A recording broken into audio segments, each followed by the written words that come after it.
We're really excited to have you here. We have a short panel, but what we're gonna do is we're gonna basically share a few personal stories and anecdotes and some stuff about our experiences with archiving and relating it particularly to this show. But the main drive of this kind of discussion is the back and forth with the audience. So we're going to try to keep the first part as short as we can so we can have a dialogue amongst folks. Before we get started, I wanted to say thanks to, there's numerous groups that have worked to get this show to happen and for this panel to happen.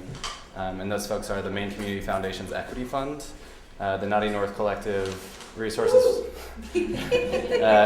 for Organizing and Social Change, the Gene Byers-Sampson Center for Diversity in Maine of the University of Southern Maine, Moth Press, and the Maine College of Art Graduate Studies program.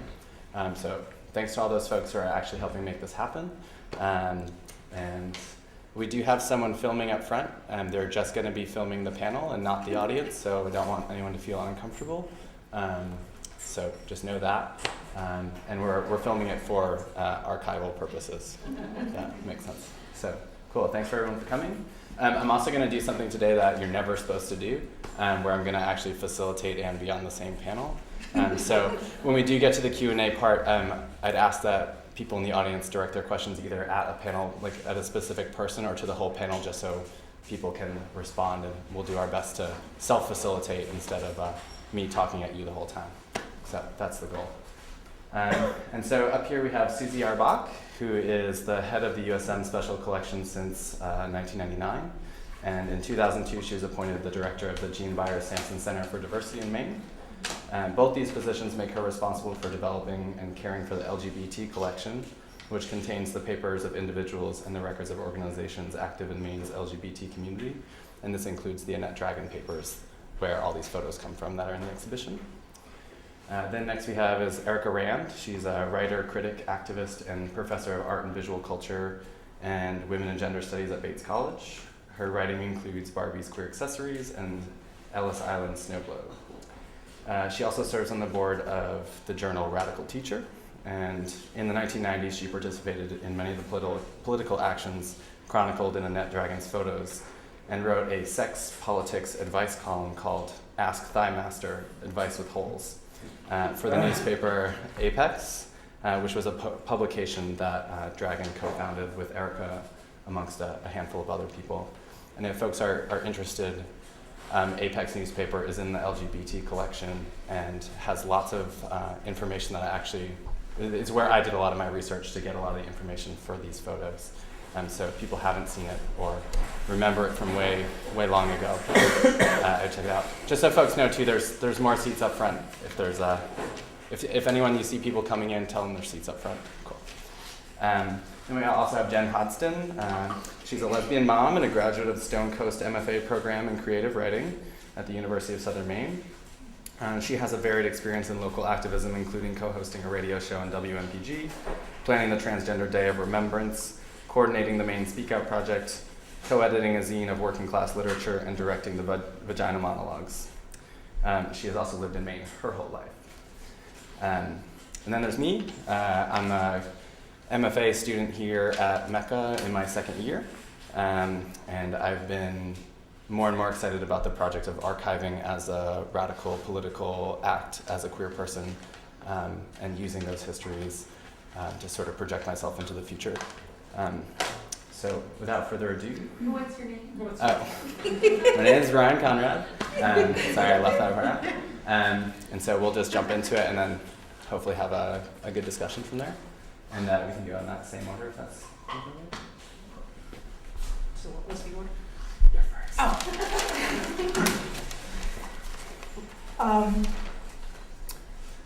So most of my comments are going to be from the archival point of view, and there'll be a commercial at the end of my comments.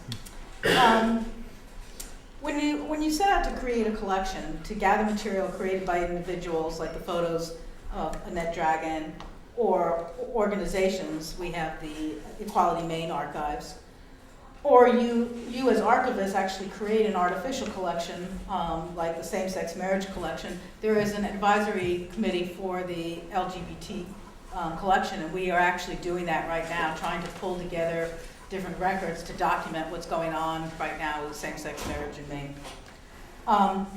You have to balance information against privacy.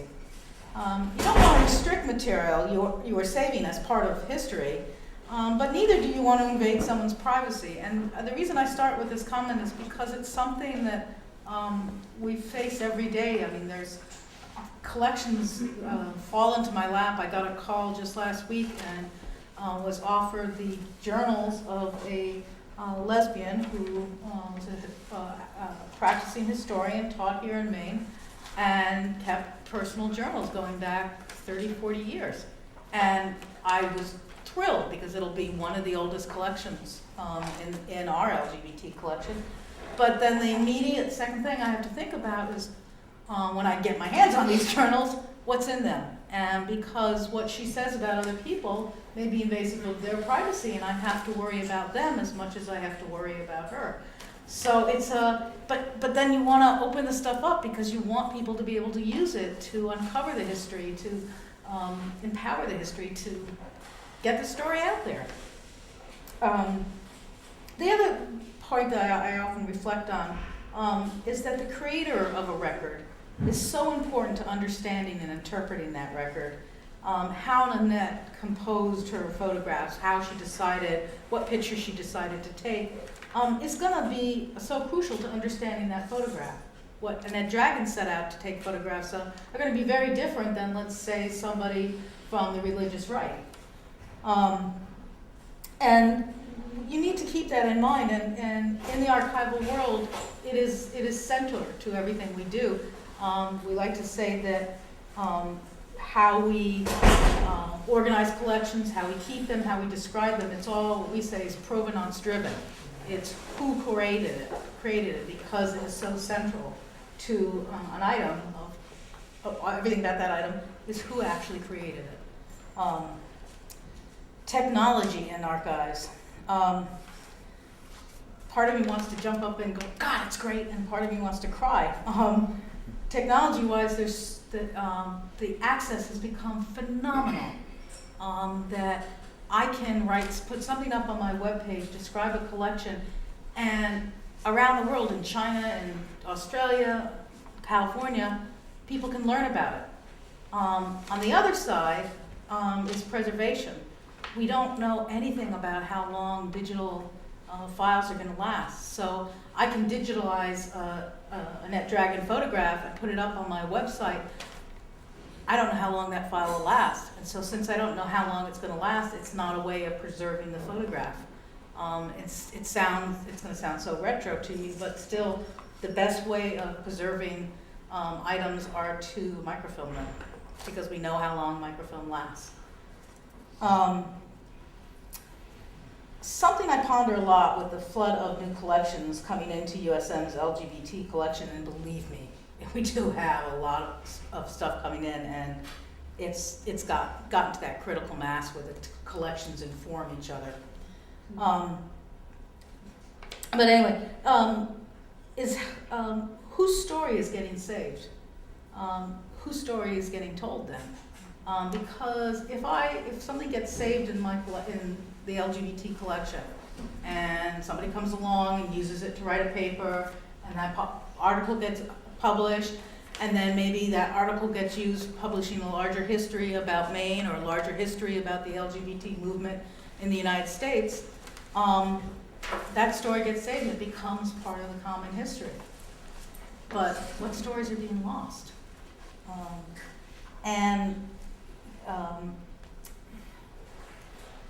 One of the things I've learned, and I've learned it both the hard way and the fascinating way, what we're doing with the Sampson collections is we are trying to document 3 underrepresented groups in Maine: the LGBT, African American, and the Jewish community.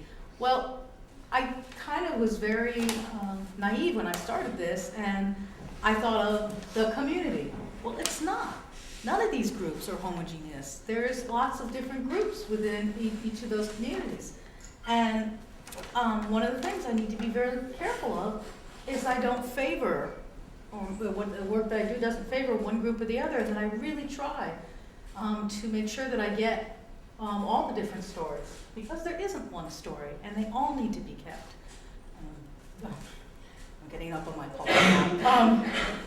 But it's really important. One of the communities that I'm documenting made a really a statement to me once. Members of that advisory committee basically said, "Would be better if you looked like us."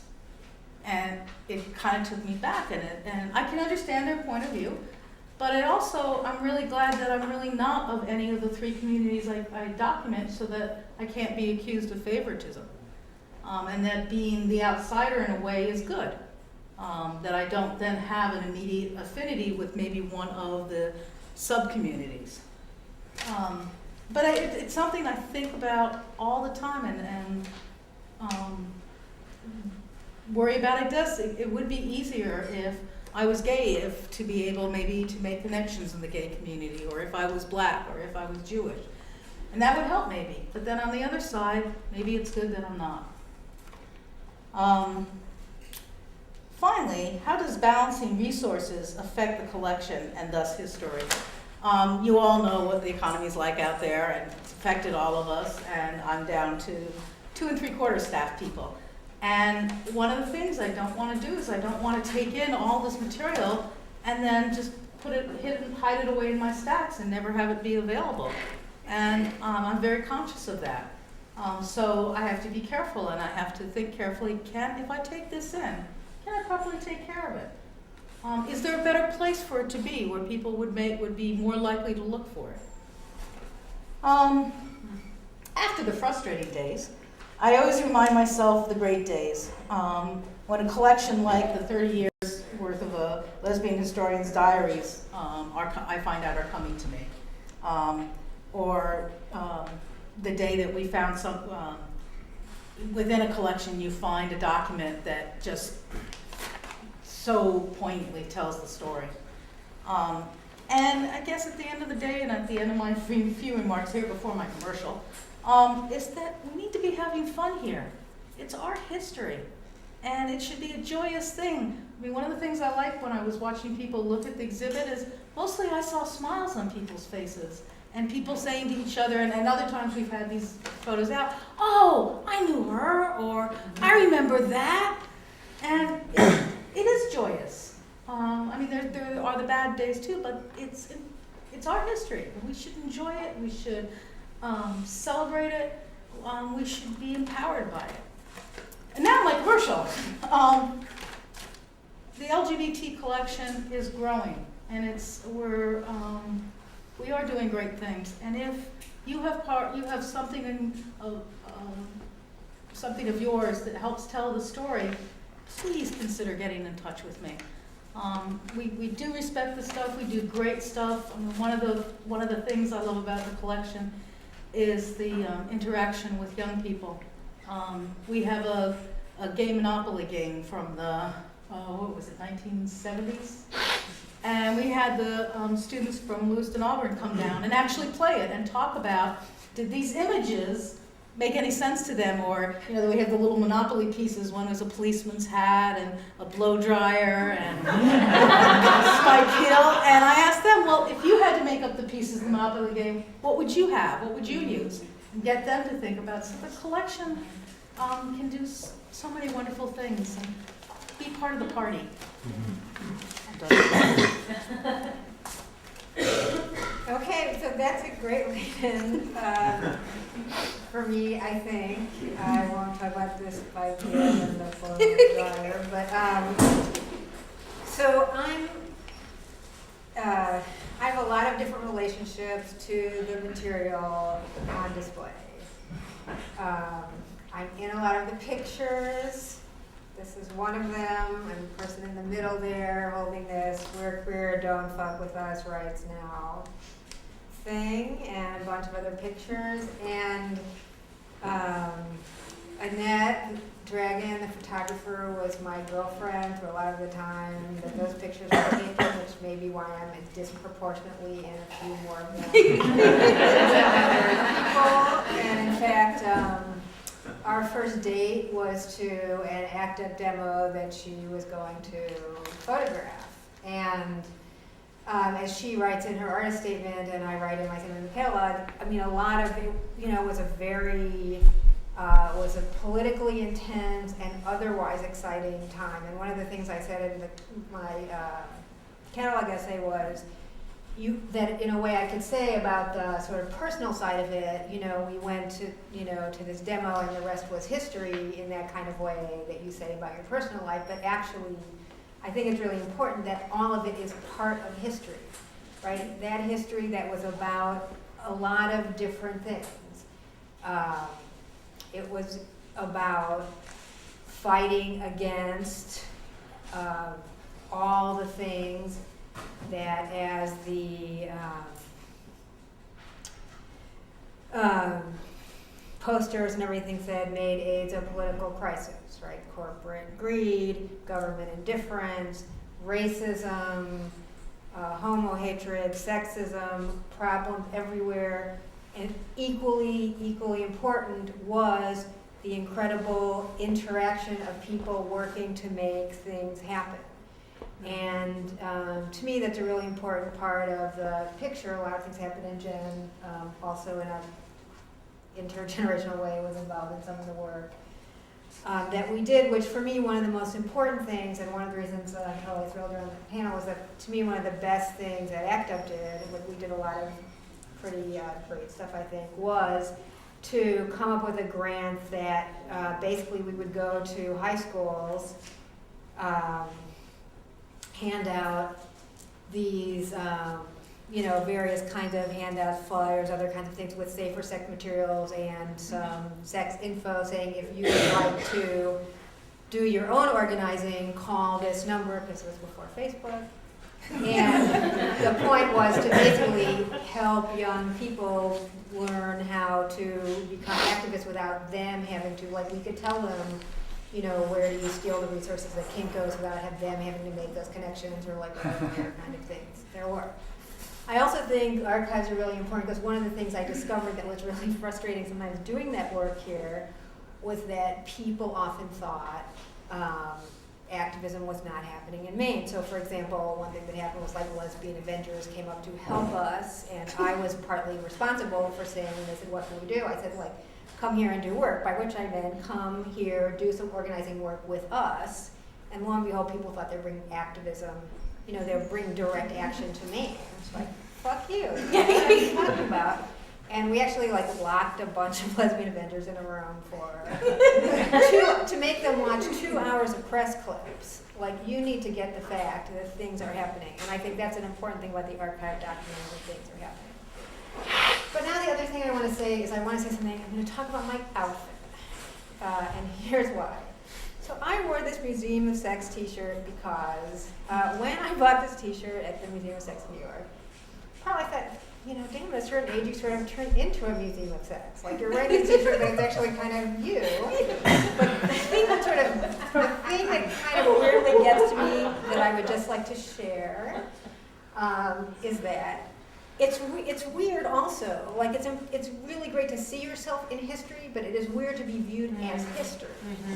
Right? And so I think a really important thing I would like people to think about in terms of looking at these photos is that, it's incredibly important, and I'm just really, thrilled and honored to be part of, the past that you see future in, and that people see future in, and that I see future in. But it seems equally important to remember that we are, we're still alive and still doing stuff, and I think really, really important to be part of the political scenes that are happening now. And I know when I was, the age of being in those pictures or before, one of the things that was really thrilling to me was seeing this is who, I might be like in 20 years. And sometimes now when I look around, I don't necessarily see that so much in organizing and practice. So I think one of the things I want to say about archiving and being archived is that, it's really fantastic and important, and also important to see the people in those images as sort of living, practicing radical people who are still interested in doing work collectively and together. Thanks. Well, it's true what Erica said about my participation in the activities, that the pictures were taken. I actually had no idea that anybody was documenting any of that. Actually, I have like one old like newspaper clipping of some work that I was doing fighting AIDS, doing the kind of safer sex distribution in my school, in my little Central Maine high school, you know, which was big news. It actually got like a half-page picture in the paper, but I didn't know that anybody else was documenting that stuff, and so it was weird for me earlier this month to go to the exhibition and say, oh my God, I know this person and this person and this person. We were doing work together, and to kind of, you know, it's all month I've been thinking about like seeing the work that I did then in high school, even as like a part of queer history, which isn't something that I had really thought about before.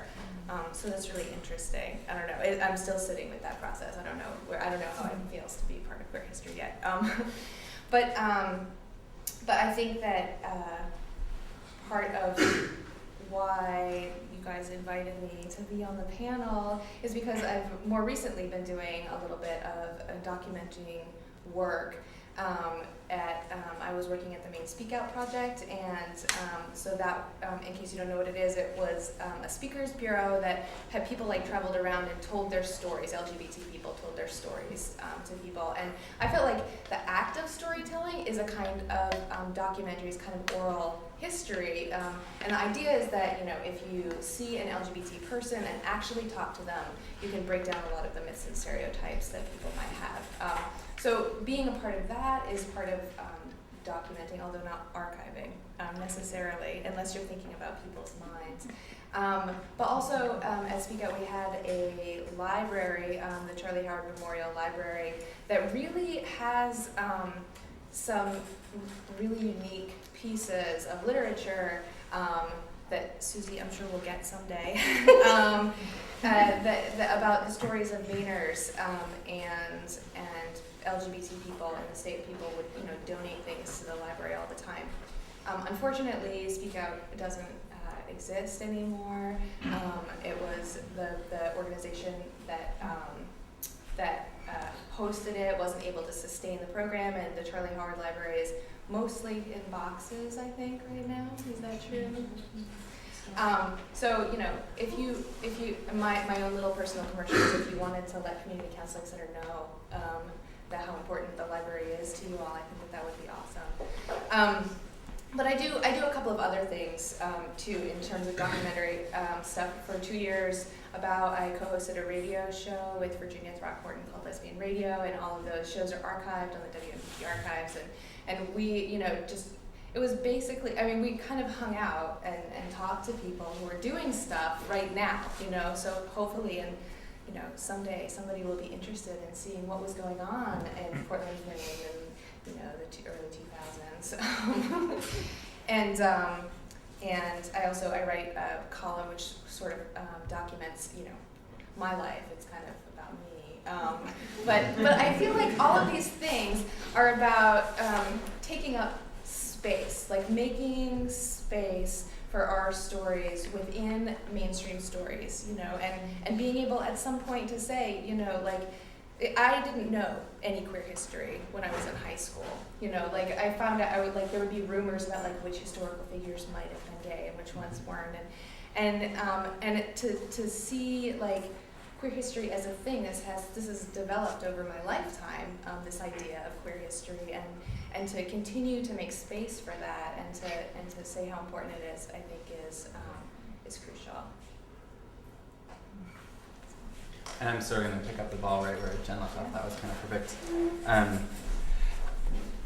For me, I come as a younger person to these photos, and I feel this huge lack of having queer history that's been accessible to me. Like, I grew up not in Maine, but grew up in a town where like I had no access to other queer people, and come from like a Navy family that's socially conservative, but you know, whatever, like Rhode Island liberals or something. And yeah, it's been really important to me to come and look through these histories and do all this self-educating around what has happened, because queer history has been left out. It has been purposely erased through acts of discretion. Queer history becomes unqueered.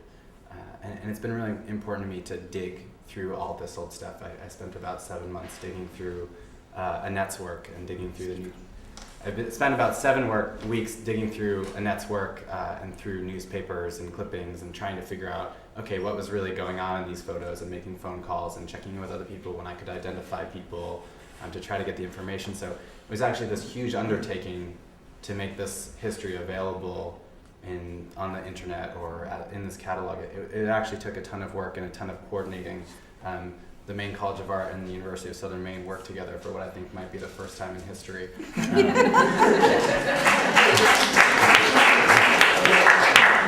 Which wasn't easy. Second time. Second time, okay. So it's not common, but it's pretty ridiculous that they're down the street from each other. But it felt really good, and it feels really good to have done all this work and to sort of have this catalog. And I've been eavesdropping as people walk through. But what's really important and exciting for me is giving myself and other young folks access to these histories. And I think it points in a direction for the future for a lot of us in terms of when walking through downstairs, you don't just look at this one sort of monolithic LGBT history. Like, people were doing immigration work, people were doing anti-AIDS, HIV work, people were doing work around homophobia, people were doing about getting safe-sex education into school, people were doing stuff about travel bans on HIV, racism, anti-KKK stuff. Like, this history is so varied and diverse, and I think a testament to the work that was being done in the 80s and 90s. And I sort of think about, okay, what are the things in the news currently that young LGBT people come to? And it's marriage and joining the military. And in my personal experience, I don't find those two things something that I'm interested in. And I think it's problematic when the only kind of stories being told in the current moment are suggesting that you need to get married or you should think about joining the military. When we come from these histories that are suggesting there's other ways of making families and being support systems to each other, because marriage is this institution meant to so two people can support each other and start a family. Well, there's other ways of making family and supporting one another that don't necessarily access those institutions. So for me, thinking about the current LGBT political moment that's being documented, it's marriage and military. So I think it's really important for us to make spaces for those other stories. And I think Jen's saying that the Maine Speak Out project has gone under, if other people don't know, but outright, there used to be 8 of them in the state, and only one of them exists as it used to, and there's a few other that have gathered up the pieces and restarted in some form or another. But young LGBT people aren't being supported as well as they should be. The suggestion that marriage is a solution to the healthcare crisis is kind of crazy, because those of us that don't have healthcare, and neither do our partners, and we get married, and then we still don't have healthcare. So I think it's problematic. I think the current LGBT moment is really problematic, and I think these histories, for me, point in other directions and other ways to sort of challenge the way that LGBT politics is sort of currently talked about. And a friend of mine, Yasmin, recently published an article sort of about the gay rights movement and their disappointment with Obama. And the article is titled, "He's Not Your Daddy, Obama and the Personal Politics of Marriage." And in it, she does a really good job of talking about the mainstream gay marriage movement hasn't been doing the coalition building and the actual nitty-gritty work that was being done historically with, if you see in the pictures, there's these big universal healthcare rallies that it wasn't just ACT UP, but they were one of the linchpins, but it was about building coalitions with other people that were struggling for universal healthcare, and sort of seeing that the current LGBT moment or mainstream political movements aren't actually doing that coalition building, except in very what she calls cynical ways, when it becomes convenient to talk about the Uniting American Families Act instead of actually doing real immigration reform and policy reform. So I think this idea of documenting the current LGBT moment and also demanding funding for things that are actually really important that aren't getting funded, or things that are going under, need to challenge sort of the present story and what's being told. And for me, my way of doing that is digging up these histories and sharing them and being like, look, there's other ways of being in the world. There's other ways of doing this kind of work that help more people than like this one way of doing things, this one way through marriage. So yeah, for me, I'm really excited about the possibilities of what current archiving can look like, and also thinking more experimentally too. Like we have like print and radio and doing archives, but I'm really interested in trying to come with an open mind to what archiving could be. It might not look like what we think it looks like, and I don't really have any solutions to that, but it's a conversation I love having and thinking about. So I encourage other people to think about, okay, we don't just have to archive and document in this one particular way, like for example with the Net's archive with the photographs, but to keep an open mind to what could be considered archival work is really exciting for me. And that sort of wraps up the things I have to say. But would love to get questions and comments and feedback from folks in the audience. And This is great. and I'll try to moderate in a couple ways. I see one hand, then two hands, then three. Brava, thank you all. Who wrote the captions for the photos too? Though you may not have solutions for what new archiving looks like, what are your top 3 ideas? Do you want to think of your top 3 ideas and I'll talk about the captions? Yeah, go for it. The captions, the photographs, it's not, context is so important. The photographs came to us after Annette herself fashioned in a show that was called Act Up, Fight Back, Take Pictures. And so the shape of that show was basically preserved down there. And she had written captions that went along. So when she gave us the photographs, she gave us the mounted photographs and the captions. In preparing for this exhibit, Ryan and Erica and I got together, and then Ryan mostly did, went further and tried to get more information. And the funny thing about this is, just as he came to me with this fabulous idea and doing this whole thing, I had been tinkering with this idea of actually, at this time of the year, usually it would have been yesterday, the LGBT collection has an open house. And it's just a way to, come party with us, get together, talk, see what we got, maybe give us something. And one of the things I was thinking of doing is putting up the exhibit again and forming and creating a form and having it spread out and say to people, if you know somebody in this, could you let us know? Give us that information so we could gather more of that information. And that's going to happen. Just didn't happen this year. Go. Sure. And also, again, what I said in the introduction, a lot of the information came from Apex Magazine. And you'll see Jed Bell is in a lot of the photos. Jed wrote this awesome column that was like sort of a bi-monthly wrap-up of all the stuff that happened, and wrote really sassy, really smart, really good sort of overviews of all the stuff that went down in the last month. So that's also, and again, Apex Mag, if people haven't seen Apex, it's Which really I good. didn't co-found, actually. Oh, okay. See, and I guess that's a good segue into my answer to other ways of captioning, other ways of documenting. Myth making is one I'm particularly excited about. Telling total lies and seeing what happens, or perhaps embellishing on the truth, or and a lot of myth making is like self-propagating. Like you just start a rumor, and who knows what's going to happen. But I'm really intrigued by that.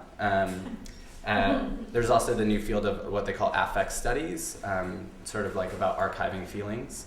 And I'm particularly interested in sort of where that's going. That's more academic. And what Susie was also saying about gathering up organizational documents is something that I find particularly exciting, although it is a pretty standard practice. But myth making is where it's at. Number 2. So I also thank the panel and ask a question about Annette's work, because knowing that the show downstairs was just it was a lovely walk down memory lane, and also I was really remembering how I eagerly looked forward to the editions of Apex, and I had my little stacks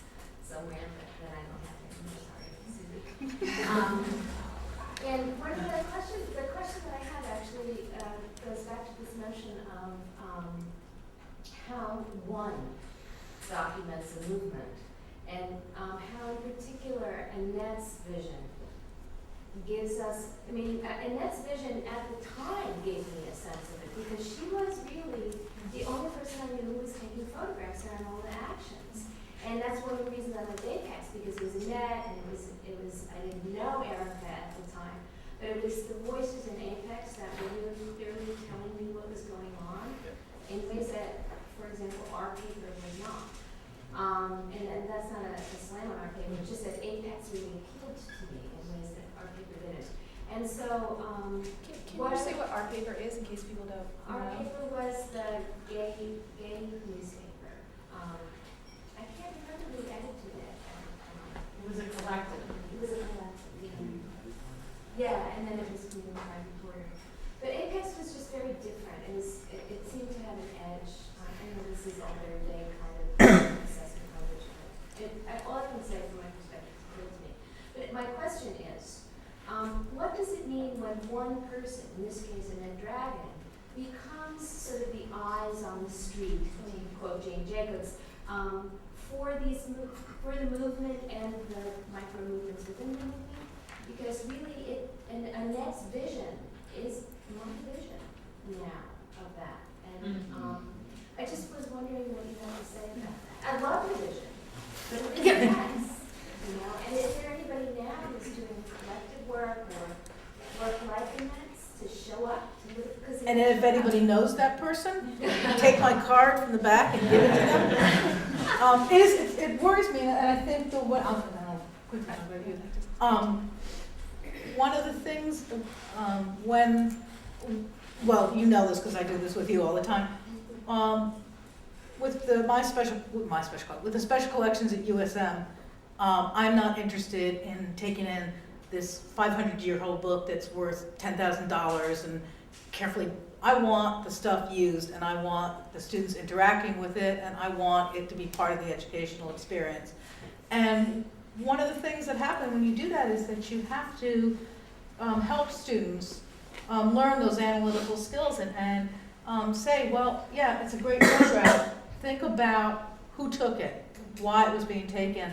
And the hope is that that we don't just have one person's photographs, that eventually we have different photographic collections, so we have different people photographing the extended event, there are different people who came to that event with different reasons. But I will tell you, I have made attempts to get the other side.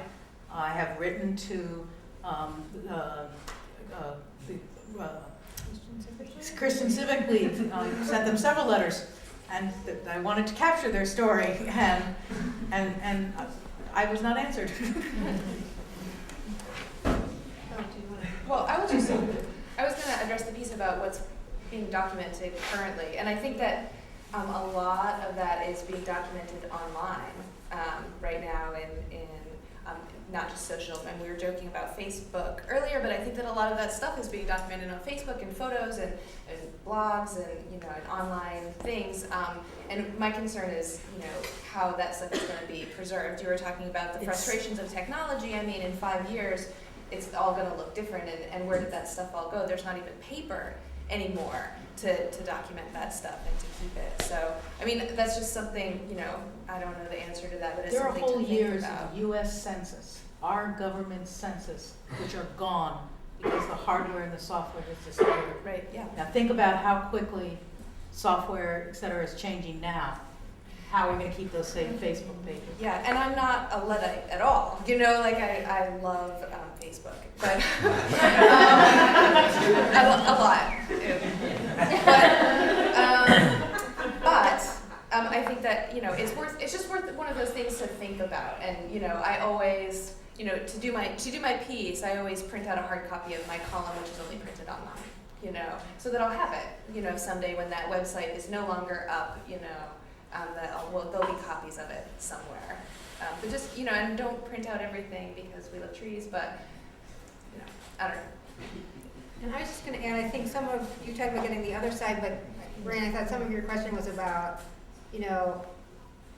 of what was happening between, let's say, 1991 and 1995, the years especially documented there, 1996, 7, 8. what happens when you only have one person whose stuff is out there? And one person, I mean, and Annette's, you know, particular work is interesting in different ways because one, you can see like the development of her work as a photographer.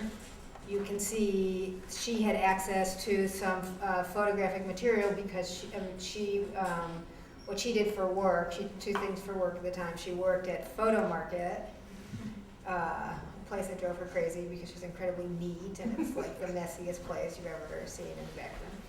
And she took wedding photographs also to make money, but she got, you know, discount. She didn't have much money, right? She had discount photo material and stuff. So there are also issues about like who has resources to document stuff, who knows, and this is part of what you're saying, that it would be great to have your work in the archive, like how do we get your stuff and other people's Facebook, blog, etc. stuff to the archive? Because it'd be good to have paper, I mean, it would be good to get paper copies of that. And also, how do we find the other people who are taking pictures or doing something else then? And we also did an editing job on the pictures, right? Annette picked first the picture she was going to donate, and then we had a discussion about getting a range of geographic, different kind of things. And so you're seeing that, all the different stuff. You're seeing this huge geographical range and you're seeing a lot of different issues, but that doesn't exactly represent proportionally what Annette was actually documenting or what was really happening. So also thinking about all the different editing that has gone along the way by the time this show comes out. You had a third question? I work with Listen Southern Maine. Listen is Gay, Lesbian, and Straight Education Network. And one of the things this gave me the idea to do is that we should be paying a little attention to our history. Yes. Yeah, which is a very appealing idea. If I understood you, Ryan, you were saying that most of what is happening in the gay community right now is access to the military and access to marriage. And what I want to say in reply is what always gets coverage is the most mainstream acceptable work that is the least threatening to the status quo. And there's a lot else happening. I mean, that's what I was saying, Okay. to clarify. Okay. The stories being told are those 2 stories. Right. That's what's being done. Which is why collections like the LGBT collection are so important, and that we make connections with the community, because if it gets saved, maybe it's not being reported in the Portland Press Herald or whatever, but if these stories get saved, if what's going on in Gay Straight Alliance student groups somehow makes it in, then eventually it does become part of the story. One of the ongoing things I talk about with my colleagues who have LGBT collections is we talk about, has anybody been able to get papers from the other side into your archives so that you do get both sides? And nobody's ever able to do it. And we can't figure out if the other side is scared, they want to keep their own records. I mean, that could be understandable. But the other discussion that always goes on is when I started in the archival world, when I was getting my library degrees, it was the 1980s, and one of the big things they talked about is having to protect your collections and your donors and so on. That there was a big fear out that people would come into gay collections and they would out people, and that it was what we were really worried about were the Christian right, really worried that they were coming. Well, and so about 5 years ago or so, I remember having a conversation with some of my colleagues. I said, by the way, about that thing that we were all worried about, anybody ever have? Nobody. And we couldn't decide, and accept this as just me, Susie Bach, not me, USM speaking or anything like that, but frankly, my conclusion I came to is they're not smart enough. And yes, you throw bricks at me, but I think that is part of it. But one of the things I wonder about, 20 years from now, what are we going to know about the Christian Civic League? There are a few large, Christian groups which do have their own archives, but I think there are more LGBT collections out there, and I wonder down the way what the story is going to be. And at that point, all that researchers will have to go back on to get the other side is the stories and editorials in newspapers. But will they have the wealth of material? Okay, Gina and then Julia. I'd just like to bring, listening to what you were saying, Ryan, about myth making and stuff like that, and listening to what Susie was saying about materials that have been lost, or materials that can't be accessed because the technology no longer exists for, magnetic wire recording, how do we, most people in this room probably would have a hard time getting in their hands on a turntable, which has a lot of information on vinyl records still. So this, when we bring this connection between what we think we want to get from information and what information is available, I'm wondering, how can I word this? I think the presumption we're making is that archiving things is important because we can learn things from them. But I guess my question is, do we really learn things from them? I mean, we get stories, and sometimes we like the stories and we follow them, and sometimes we don't like the stories and we either ignore them or rewrite them, as in myth making. I mean, we know the Holocaust happened, and the evidence is irrefutable, but there are still people who can look at the photos and say that never happened. And they'll start their own myth. So it's like, is all of the effort really going in the direction we want it to go? Or is it just providing something that's in the future? And this is just a theoretical question. Is it providing something that in the future will serve as a basis for someone else's myth, one way or another? So you need people who use archives to be archiving their use of archives.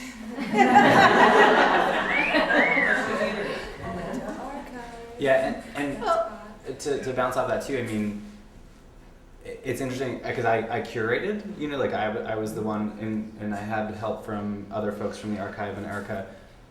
And yeah, there are, I didn't like the color ones because it kind of threw things off. So, Gay Pride in 2003 didn't happen according to me, So, it's totally true, what we decide to keep and what we don't. And I mean, I guess for me, for my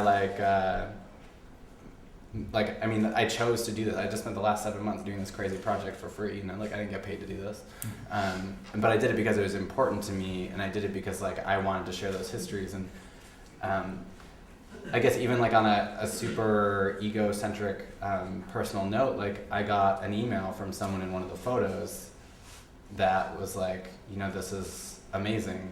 Thanks so much. This brought so much back for me. So. Am I making some big myth by leaving things out and taking things in? Maybe. But having done this and having totally busted my butt for about 7 months, it was worth it for me. The stories that I've helped share was worth it for me. And I guess for me, that's my measure of whether we should be doing all this work or not. Maybe another small plug. There is an exhibition catalog for the show. Where I actually do raise that very question in my essay, where I'm why am I doing this? What's all this energy going towards? What's the outcome? Is this worthwhile? And Erica and Susie also have essays in that catalog, so people should check that out at the end if they want to learn more about from where some of us Where were. is the catalog? It's. And are you selling it here? Yeah, they are for sale. They're in the back right corner, and come grab me at the end. Yeah. Are you here with? I don't. I Cash can't and do. checks or something? Yeah, I have cash in a box. I can't do any, technology. I can't do the little swipey card thing. But yeah, I would recommend people check out the catalog if they want more of these questions. I got Julia, then one over here, and then one over there. Can I comment on Jean's comment before I make my own comment? I was just thinking that the importance to me is creating this historical narrative that can then inform current activism. And so then that leads to my next comment, then a personal anecdote, and then my question. As a Q that gets left out of this GLBT all of the time, it's really challenging for me to come to these conversations and hear myself not reflected except as an umbrella term. And when I came out 17 years ago in Alaska, I came out to an intergenerational activist community that really informed all of the work that I've done since then. When we moved to Maine 2 years ago, I was really challenged by the fact that I wasn't interacting with people of all different generations, and I couldn't seem to find them. So my question to the panel is, do you feel in the current activist work that you are doing in Erica, what you were saying about our living work becoming part of history and that being vital and recognizing it sort of informs this question also. In the current work that you're doing as activists, do you feel like you're part of an intergenerational community? If so, how did you create it? And how are you sustaining it? And if not, why not? That was a really big question. Do you want to go down the line and give responses to that? Well, we are all doing work together. I would talk a little bit about my experience with the Lesbian Radio show, for example, where it was me and one other person from different queer generations. Our politics came from very different places, and it was informed by which generation we had grown up with, you know. And it was challenging to work to make that situation work, I think, because of our different politics and where we were coming from, and it made me realize a lot of the, you know, assumptions that I had made about, you know, people who don't think the same way that I do, who are queer, and, you know, I mean, the fact that the show is called Lesbian Radio, for example, instead of Queer Radio or Queer Talk or whatever, you know, kind of shows, like, which is what I would have named it, shows, you know, the different places that we were coming from, and it was a serious challenge, and I think that it's hard to, you know, those issues need to be addressed directly during the activism, as a part of the activism, or else it's not going to work, or else, you know, the whole thing's going to fragment and fall apart. So, you know, that would be my recommendation, is to build into your activist work a way to address those issues head on, you know, and name them, and say, you know, this is what we need to do to move forward. And I think another interesting thing, though, I mean, historically speaking, is the generations, that an idea of generations as neatly going with age actually doesn't work either, because that show was, when that show was originated as Queer Talk, it was originated by people who are the same age or older than the person who changed the name to Lesbian Radio, right, and was being like the very stereotypical lesbianic person of a very certain kind of, you know, person. So, right. And that's what it is. With that. But so it's also complicated for that reason. But to me, I think, you know, it's just partly things you have to work on. And I mean, I think and also the thing is that your relationships with people change over time. So I think Conrad and I are a good example of people who have had relationships that were sort of age related, and now we work together in different kind of ways than previously. Well, and Erica, I mean, you gave my group the grant to, you know, make the little folders with the gloves and the condoms in it, you know what I mean? And so, like, we're now doing other work together too, so. And to build off of that, I also think I want to mention Erica and I's relationship going to not just in an age dynamic, but becoming more personal. I think a lot of it is like actually building friendships and being friends with the people you work with, as opposed to, you know, just like working on this campaign. Like, there's like a handful of people in this room who I really love and I feel really close to and work with a lot. And it's because of our relationships and the dynamics in which like we create that make it intergenerational or not. So I mean, I guess that spans the intergenerational question, is like movement building is about building networks and relationships of friends that are gonna like, you know, do jail support when you like get beat up by the cops and thrown in jail for locking down to whatever, you know, like it's about building those relationships that really make activism feel good for me. In terms of the intergenerational question, I feel like there's a few things that I want to point out that aren't solutions, but things to think about, like me being born in '83 is like being born right in the middle of AIDS pandemic, and for me, like, I feel really connected to that whole generation of loss that exists from the 80s and early 90s and continues to exist today.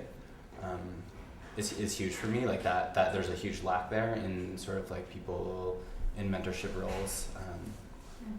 And I'm really lucky, actually, the MFA program here has connected me with this really rad older ACT UP New York activist who, his name is James Wency, is a filmmaker in New York City, and he's my advisor through the MECA program. So through Cheers for the MECA program for MFA, in doing that intergenerational connectivity. And also, I mean, I guess I'd also say, in terms of like a person that's becoming older and being able to count more gray hair on my head, and slowly becoming an older person as a young person still. Shut up. As a person that's slowly becoming older and realizing, you know, sometimes at queer activist meetings, I realize I'm one of the oldest people in the room, and at 26, that's kind of terrifying. But the dynamics of like just total queer panic, homophobia that assumes that all of the older queers are obviously only here because they want to like have sex with the younger queers, is something that I think pulls apart our ability to have those intergenerational relationships, and we actually have to work like 10 times as hard to like make sure that, you know, like if you get a ride home from your advisor, you know, like you're not going to get sued or accused of or whatever. It seems like the stakes are higher for queers. So I'd want to put that out there as sort of like roadblocks for me to be building what I would see as like a totally fabulous, kick-ass intergenerational queer trans activism. Those are two big pieces for me, and yeah, I feel really lucky to feel like I'm connected to both youngsters and folks that are older than me, and it sustains because of relationships and friendships. And can I add? Oh, no, go ahead. Well, so I wanted to just add one thing that is going to be the opposite of what I'm doing, which is to say, I also think it's really important that people who are older need to just shut up a lot and presume that like smart, great, wonderful ideas, strategies, plans are going to be coming also from people who are younger, rather than presuming this idea of like we're going to like share our, like our goal is to share our wisdom or something. You know what I mean? Like, yes, there is stuff that, you know, I think is great to let people know about and et cetera, but I just think part of the big deal is to just, you know, shut up. So now I will. And what were you going to say? Well, I was going to say something similar, but to say that, you know, I would encourage everybody, if you're over 30, to get involved with a queer youth group and mentor and, you know, build relationships and really, you know, see what's going on and you know, extend your hand that way. And you know, one of the school climate right now is not awesome. I have a middle schooler who, you know, was talking on the radio last night about the homophobia that she faces at school, you know, and one of the best ways to fight that is by doing activism and to make yourself, to turn that powerless situation into one where you are powerful and making a difference. And so, you know, we all have, you know, skills and abilities that we can share, and financial support and other kinds of support, and getting to know young activists, I think, is really important, and to see what needs to be done and what's going on. Well, I saw there's one other hand in the back, and then there's another one around there. Okay. I wanted to say that I'm involved with several different archives, and one of the things that I see that I think is really a problem, and I'm not really sure what the solution is, but when an archive is GLBTQ, what happens is the generation of lesbian activists and people who are consciously creating culture for lesbians in the 70s and up until the mid-80s, our movement didn't start at Stonewall. It actually started at the Miss America pageant, where we burned much of the clothing that men were celebrating the right to wear at Stonewall. Very different streams. And to separate that that movement that I was part of came out of the second wave of the women's liberation movement. And our epidemic, we used to call it the AIDS epidemic, got no press. It was rape, assault, incest, discrimination, and sexual harassment. And we were putting women's issues first because nobody else gave a shit except for us. And we did a lot of coalition with, you know, straight women. And for that reason, that work doesn't go into these archives. Like, Take Back the Night. Like, I marched with Take Back the Night, but I didn't feel real comfortable marching with people who were reifying and reclaiming what for me were symbols of massive oppression. which is what would happen, you know, or I did the Dyke March, but in San Francisco, I couldn't relate to it. And I feel like that movement, like for instance, there was Women's Land here forever up in Maine. I don't know if they have an archive even, that would be part of it. But I feel like when anything that's considered feminist, there were decades when if I wrote a play and it dealt with the AIDS epidemic, it would not be done in a gay theater, because those are women's issues, those aren't queer. But if I wrote about a lesbian whose brother was dying of AIDS, I could get that play done. And this business of who names it, who makes the cut, at what point is that considered lesbian history, or is that women's history? Is that women's liberation history? Is that second wave history? Is that the violence against women movement?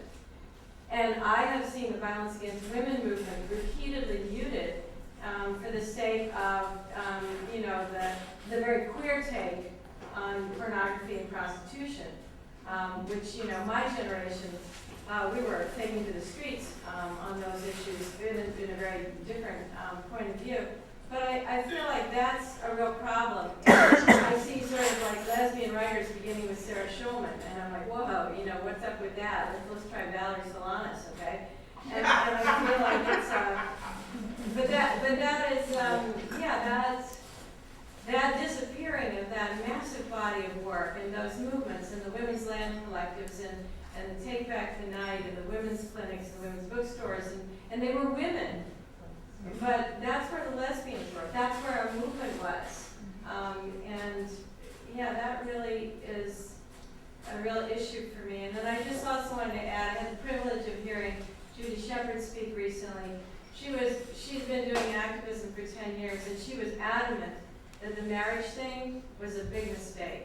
She said she's touring the country, she's in the heartlands, and she said tactically it should have been children's abuse. It should have been the harassment in the schools. And that this is kind of a male privilege agenda, the military and marriage. And she said tactically it's a disaster. And I thought that was interesting because, you know, Spain, Canada, it looks like it's making headway. But I felt like she's got a perspective that is far more informed than mine. So anyway, I just wanted to say that. Thank you. Does anyone want to respond? Or just, Oh, someone in the back. yeah. I've been thinking a lot about this intergenerational piece myself, and I think that the bonds that we did have when it felt more intergenerational was because it was a broader and deeper activist movement that was in the streets and it was out, and we were organizing things together. And there's nothing like organizing something together to break down those bonds. It's not like going and sitting and having coffee with somebody who's a different generation, where you're sort of trying to get to know each other, whatever. Common work is the best thing. And if we can get our movement back to where we're out and we're working and we're doing challenging and radical things, we will know each other because we will need each other and we'll all be there. The other thing I wanted to say is just quickly, a couple of things different ones that you mentioned. If you're collecting things to save, don't be selective. Don't say, oh, that's not important.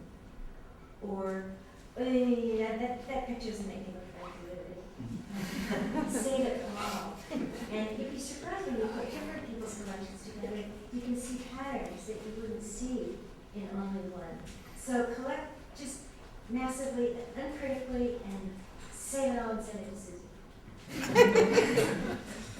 We have time for maybe a couple more questions. Got one in back. Maybe take two more after that. Does anyone else have a question? And then we can sort of have informal after. Yeah. All right, that's the last question. Then we're done.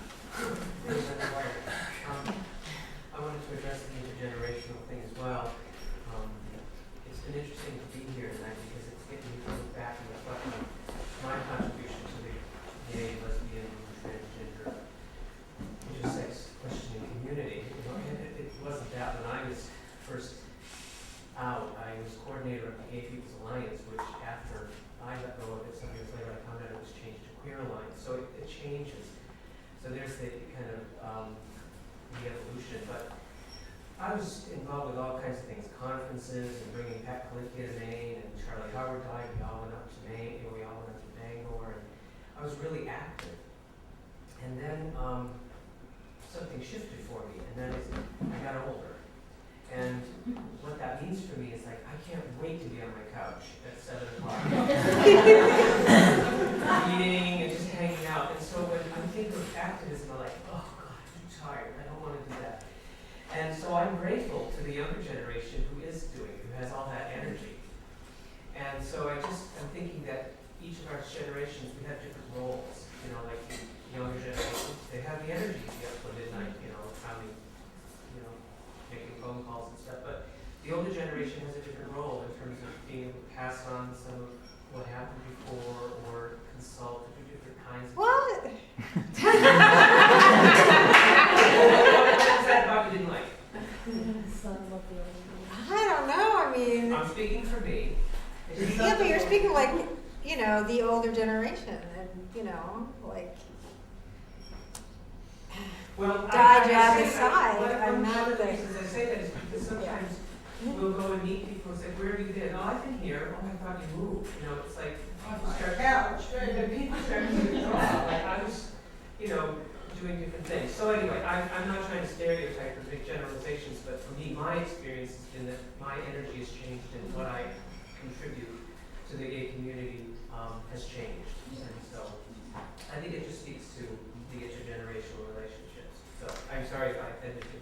well, you didn't offend me, but I might say, like, one other way to think about that would be, because, I mean, I think this is important in a lot of different ways, because it's true that I do not have energy for some things, you know, like, I'm not the person who is going to be up, you know, working on the broadside at 3 in the morning now, the way I might have been that person up working on the broadside, but the point is, in the same way that, you know, movement, like, multi-issue organizing, social justice movements need to take into account making a place for everybody who is committed to be there. And it's not just like, are you, you know, not in a good place right now to be doing X at 3 in the morning? You might not be in that place because, you know, you're 17 and you have to be working 20 hours a day in order to eat, right? You might be in that place for a lot of different reasons.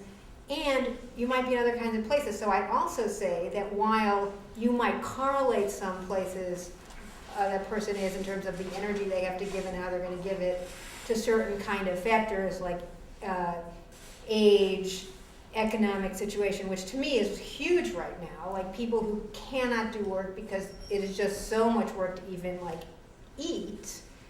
All those things, you know, sort of that's part of movement, is to figure out how to get everybody involved at levels they can be and not presume it's like, oh, I'm tired.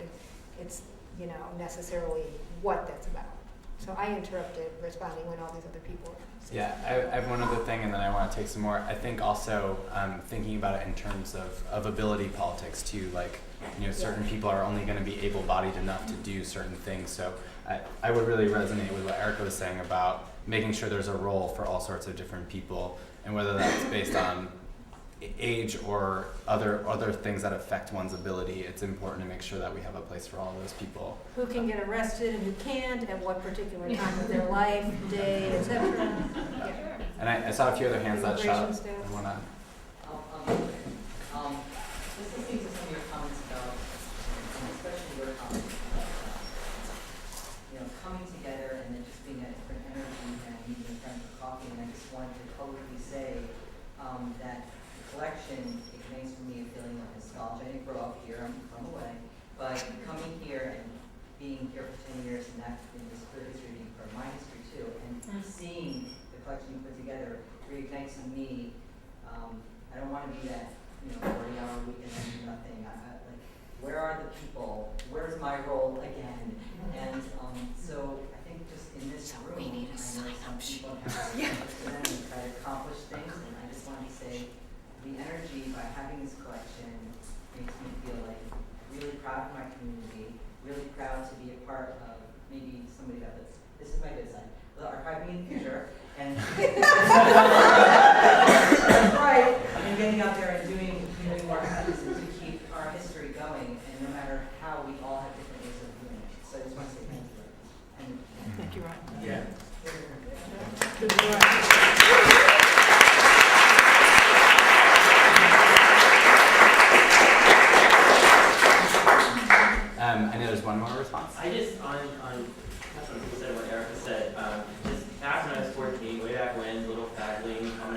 school, blah, blah, blah.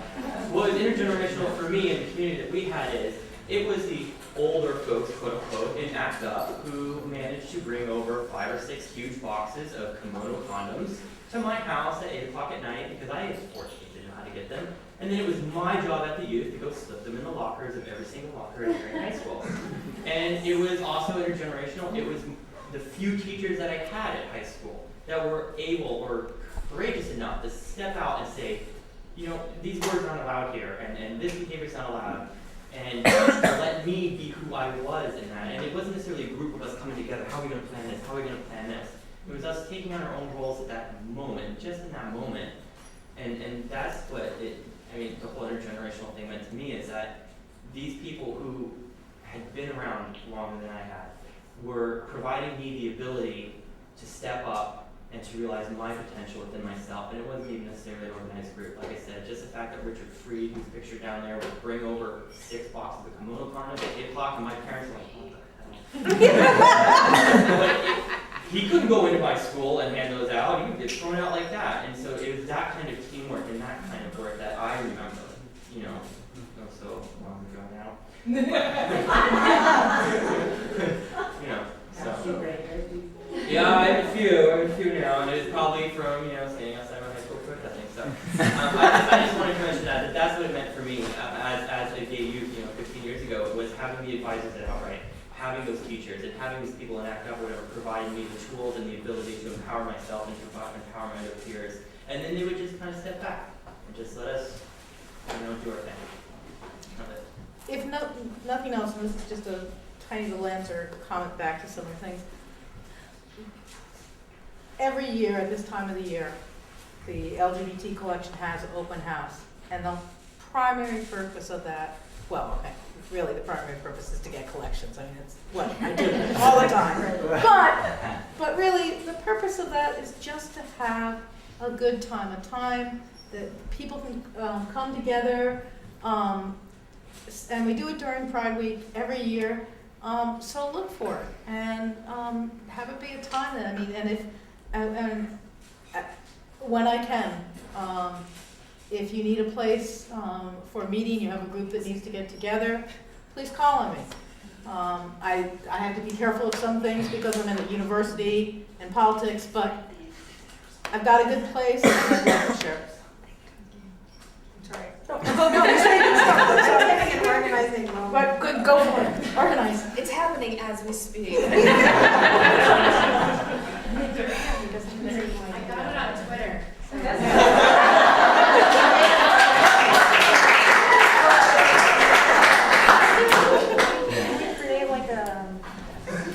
So the organizational moment that we're having is like, or first I want to say thanks for people for coming. Thanks for coming to the exhibit. Folks that do have that energy for organizational, like, oh, what do we do next kind of thing, to maybe chat with some of us. Erica and I were talking about, okay, how do we harness this energy? We're like, contact sheet, we need a contact sheet. But before people might have to head out, I just want to again say thank you for coming. Thank you, Brian. Yes, thank you.